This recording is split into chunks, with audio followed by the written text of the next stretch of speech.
Bom, aqui vocês já conhecem, né, essa técnica de papietagem, que é pegar os pedaços de papel, aqui no caso estou usando o jornal, e cola sobre uma caixa de pizza.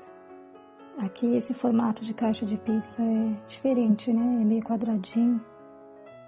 Ela não tem as pontas como as outras que eu trabalho. É um modelinho que eu gostei muito, eu achei bem diferente. Olha só. Bom, então o importante é encapar todo com o papel, né? Aqui eu fiz a experiência com a guache, que é aquele begezinho que tá ali. Fiz experiência com a tinta para tecido, que é esse esverdeado que tá ali. Ficou transparente. E com a PVA, agora vocês estão vendo que ela cobre mais as letras do jornal. Pronto, aqui dá pra ver. Então, a tinta PVA é melhor nesse caso. Mas se você for usar o preto com a guache, ó, o preto ele já cobre também. Então a tinta escura, né, no caso o preto, a tinta para tecido e a tinta guache, que não cobriu quando colorida, usando a cor escura, ela já teve uma cobertura melhor. Caso se você for usar o jornal, né? Mas você pode também usar folhas de caderno usada e papel sulfite, vai ficar mais fácil de cobrir sem essas letras do jornal. Aí eu vou cobrir agora todinho de preto com a tinta guache.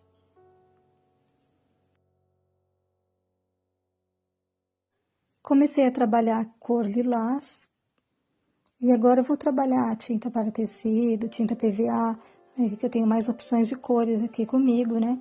Então eu vou usar as cores que me agradam, independente da tinta. Qual tinta eu colocar aqui vai terminar pegando. É só deixar a tinta preta secar bem direitinho. E aqui eu comecei a trabalhar tanto as formas orgânicas, que no caso aqui, por exemplo, esse verde, que é o formato de uma folha, como também formas geométricas, no caso desse quadrado aqui e do outro quadrado ali do cantinho, que vira ali na borda da caixa. Então, aqui eu estou trabalhando um abstrato com formas geométricas e orgânicas, né?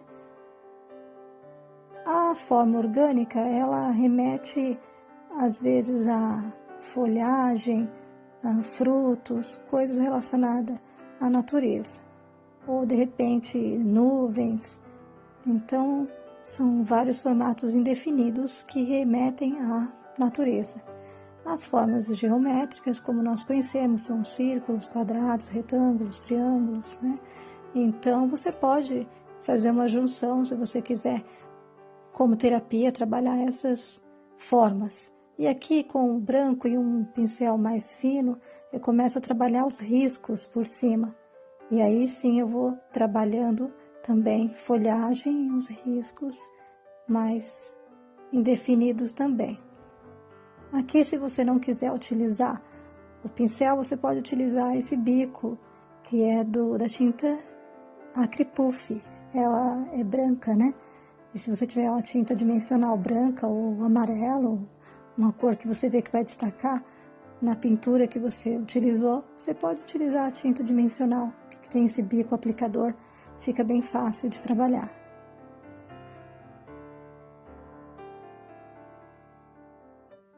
Aqui eu comecei a aplicar alguns pingos também em algumas áreas. Então são detalhes que você pode acrescentar no seu trabalho como uma terapia. É muito bom fazer esses detalhes e são riscos simples, né? Se a gente parar para pensar, são desenhos que a gente aprende na infância, né? As linhas, as formas, as cores, tudo em educação artística na escola é ensinado esse tipo de trabalho.